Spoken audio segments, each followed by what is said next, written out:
Legend got off to a little bit of a rocky start and a rocky making of as well. There's multiple versions of Legend, from an American release with a bunch of more darkly dark tones. It sits with a new soundtrack created by Tangerine Dream. In Europe, they released the original soundtrack created by the legendary Jerry Goldsmith. If you're not familiar with Jerry Goldsmith, he composed musics for some of the most popular films, such as the Brendan Fraser Mummy movie, Basic Instinct, Gremlins, Alien, Poltergeist, Planet of the Apes, Chinatown, even Logan's Run.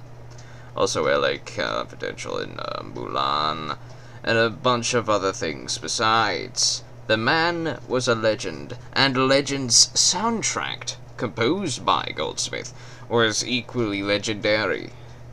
So why did they change it? Well, I don't think it was Ridley's fault. There was a lot of things that the studio interferences wanted to do that Ridley just had to give in and let happen. Though, to Tangerine Dream's credit, they were able to make the soundtrack to Legend in a very minimal short time. But you could find all of this behind-the-scenes stuff all over the internet if you wish to look for that. What about the director's cut, though? Well, the director's cut is about 2 hours long compared to the European and American releases. If you would watch either one of those releases, you would find that there are different endings, there's different scores, there's different scenes. Well, in this version, all of those different scenes that each one was unique about it, merged into one easy to find version. It is the definitive version. It is the best version, in my opinion. Although I haven't really listened to much of the Tangerine Dream soundtrack, this soundtrack by Goldsmith is very good. Very good. It really brings to life all of the scenes in a way that gives you the director's vision for how that scene was supposed to be shown, and it was indeed magical. There are two things that this film has that bring it above most of the other types of fantasy films of the 80s, and that would be its score, the music, and its set design. Back in the 80s, they built these things. They built those sets. They made all this magical, worldly, magicalness. They built those sets in a studio somewhere. They put most of this stuff that you thought was outside, it was inside. They built a forest. They put all this stuff in there, and it was truly a magical experience.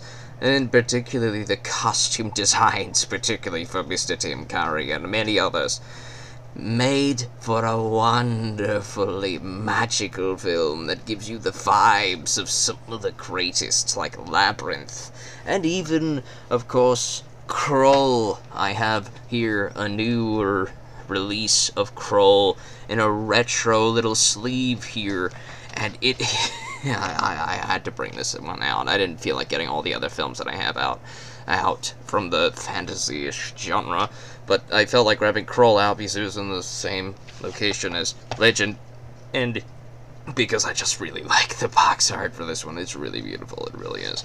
And the inside sleeve, it looks exactly the same, but this one has the little VHS and all this stuff. Krull is very nice, it's a good film, you could watch it, but if I were to say, in regards to like the costumes and sets, this has a cover that sells you the film, though the actual film itself may not sell it to you. This has the music and the customizations that sell it to you more than the film's actual story will sell it to you. Like, this one here has a decent story, but in pulling it off, like you're watching it, it's like you're told an interesting story more than you're shown one. This, you see an interesting world, but you're not necessarily told an interesting story, if that makes sense. You could summarize this entire thing in like a paragraph. We have here a princess who gets seduced by enchanting unicorn. She goes to touch the unicorn. Bad guy says, I want you to kill the unicorn to his goons. Goons go take the unicorn horn, and then Tom Cruise has to go and stop the bad guy from taking the last unicorn's horn and saving the princess who ran after the unicorn and got captured as well. Oh, and of course some elves and other fairies are there as well. That's about it. There ain't nothing else you're gonna find in here, no. But what made me make this video? I had already seen Legend about, what, 4 or 5 years ago? A long time ago. And I barely remembered a single thing about it. I remember never having heard of Legend when I was a kid. Like, I never watched it. We didn't have the VHS tape. I never watched it on television, cable, and all that stuff. So I grew up not knowing about this film at all. So when I saw this in, like, a bargain bin, I go like, what's this? Legend. Tom Cruise, he looks pretty young here. No, that looks pretty badass. Ridley Scott, I imagine this might be one of those badass types of films. Oh, it's not rated. Oh, who knows what kind of dark and dastardly things lie in an unrated film. Let's pick it up. It might be like Conan the Barbarian. So we watched it. I watched it, and I was going like, what the heck is this? This is tamer than Never-Ending Story. And it was very tame, except for this guy and a couple of the other costumes, like the Swamp Witch lady and the Goblin. They're very good costumes. They probably scare a small child who watches this. So, yeah. But the story itself is very tame compared to Conan the Barbarian. Although, ironically, there is a special effects coordinator or director, special effects guy that worked on Legend, who also worked on Conan the Barbarian. So that was pretty funny to look that up. That was ironic, comparing this to Conan and finding that out, you know. So, yeah. The costume design, though, I think was by somebody else. There's a DP guy that also worked alongside the special effects team, but the special effects team... the special effects guy, he worked on Hellboy, he worked on Alien, he worked on a bunch of stuff, a lot of stuff that Ridley Scott also did, yeah. So it makes sense, things looked the way that they do, if that makes sense to you. I forget names like the drop of a hat. I can look it up real quick. Found it. His name is Nick Adler, known for the special effects in The Fifth Element, Alien, Legend, and many others. But you probably recognize Alien and The Fifth Element. Those are a little bit more popular than Legend ought to be.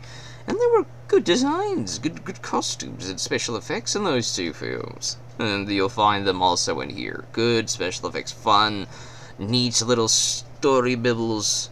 The elf is dubbed over by... I forget her name. I don't remember people's names. But the elf kid is a child actor. I don't know how old he was at the time, but probably like, what, 12 or something. But he's dubbed over. All of his lines are dubbed over by an older lady, and it gave him an otherworldly sound that really sold the role and this otherworldly elf creature, Grub, or something, Grom? I told you, I'm terrible with names. Although his name is Jack. I remember that name because it's a very general name. Jack. His name is Jack. And, I don't know her name. And this guy's name is Darkness. Of course, that one's easy to remember. But yeah, Grupp was great. He was excellent. The otherworldly dub is, I believe, present in both the UK, England, European, and the American versions. And it's also in this one. All the good stuffs from either one is included in this. Though if you like the Tangerine Dream one, you be my guest. Listen to that all you want. I like the Goldsmith one. Golden bit better. Story didn't really capture me the second time around. It really didn't. But the effects, the special effects, the music, that caught me the second time around a lot more. I can hear the music in my head right now. I can listen to it. I can be serenaded by it. I can remember a scene and remember the soundtrack theme that was playing during that set. Each set sold itself more than the acting and the story.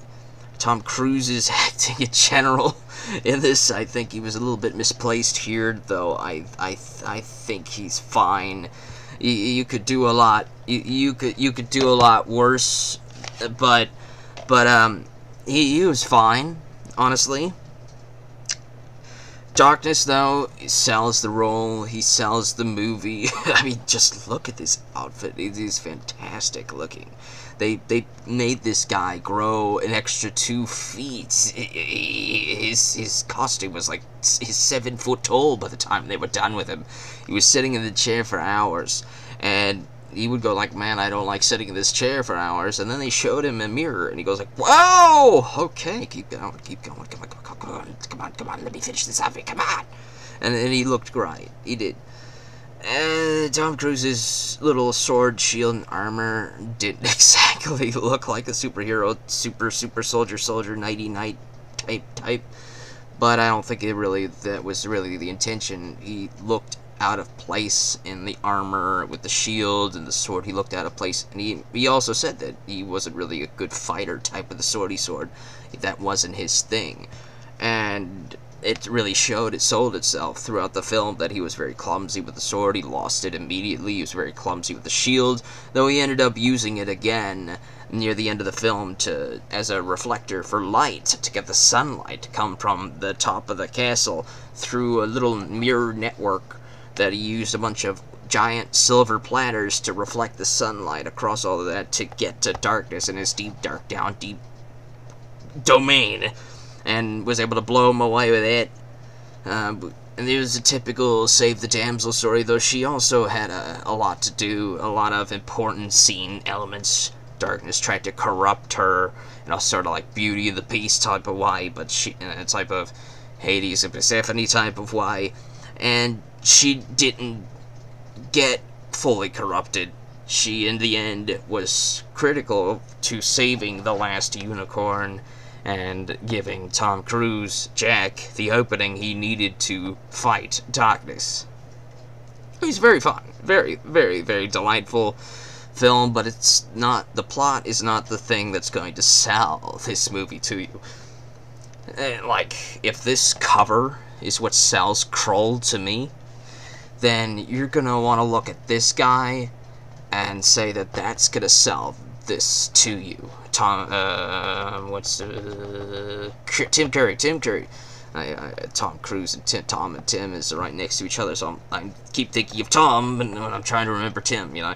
So the Tim Curry is right here. His role as Darkness is gonna sell Legend to you more than the plot. It's very bare bones. You can look at the back, and we can write it and say, Legend from director Ridley Scott is a visually stunning fantasy adventure in which pure good and evil battle to the death amidst spectacular surroundings set in a timeless mythical forest inhabited by fairies, goblins, unicorns, and mortals. This fantasy story stars Tom Cruise as a mythical forest dweller, chosen by fate to undertake a heroic quest.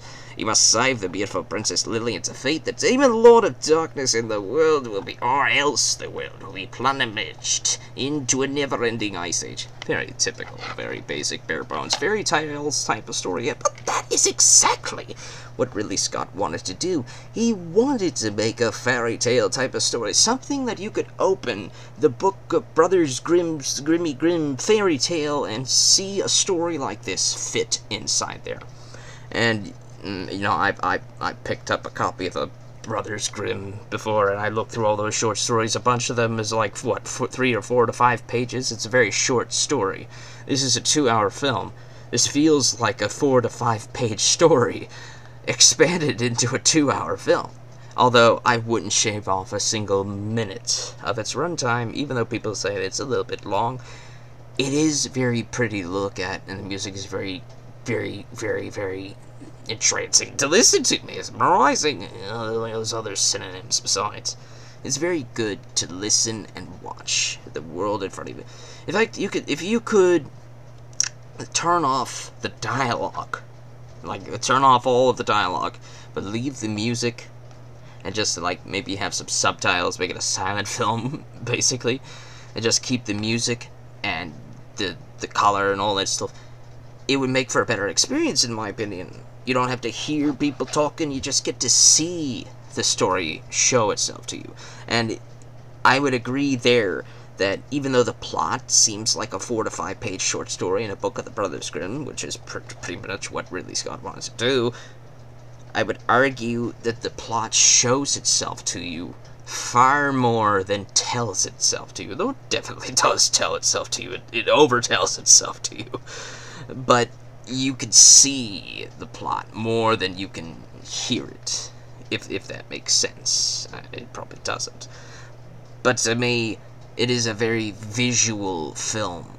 The plot is bare bones, but the visual spectacle of all of what everybody's doing, what Tom Cruise is jumping around, doing his stunts, his emotions on his face, the fairies, the dwarves, the goblin, the makeup, the outfits, the designs, Tim Curry, his demon Lord of Darkness outfit, the swamp witch lady in her outfit. It's all beautiful, and it is very visually powerful.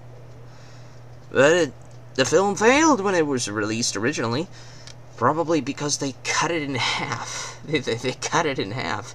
The US version got half of the movie, and then the European version got the other half of the movie. If this version was released initially, I think it would have done a little bit better. At least better than maybe Kroll did.